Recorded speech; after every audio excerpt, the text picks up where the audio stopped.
નમસ્કાર મિત્રો, જય સોમનાથ.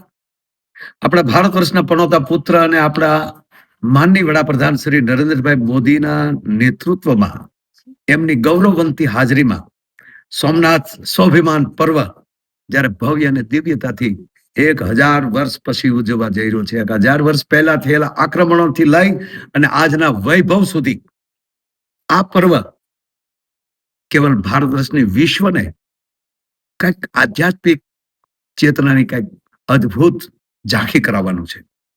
જ્યારે આપણા વડાપ્રધાન શ્રી નરેન્દ્રભાઈ મોદી આધ્યાત્મિક રીતે પણ સોમનાથ સાથે કંઈક ને કંઈક જોડાયેલા છે. કારણ કે ભગવાન સોમનાથ આપણા 12 જ્યોતિર્લિંગમાં પ્રથમ જ્યોતિર્લિંગ 1026 ના વિધ્વંસ પછી આજ 2026 ના વૈભવ સુધી એ શું શીખવે છે? આ દેશની એક અડગતા, આ દેશની શ્રદ્ધા, આ દેશનું સ્વાભિમાન, આ દેશની સનાતન ધર્મ પ્રત્યેની જે મજબૂતાઈ, આ પર્વ આપણને 1000 વર્ષ પછી આપણા વડાપ્રધાન શ્રીની હાજરીમાં ગૌરવ સાથે આ ઉજવવાનો જે અવસર આપણા હાથમાં આવ્યો છે. આવો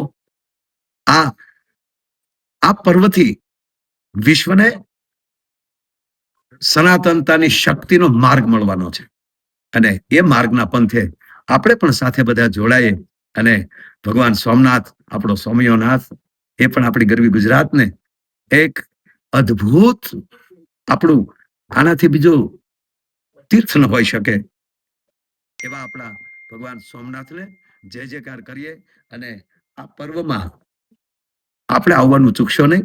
જય સોમનાથ.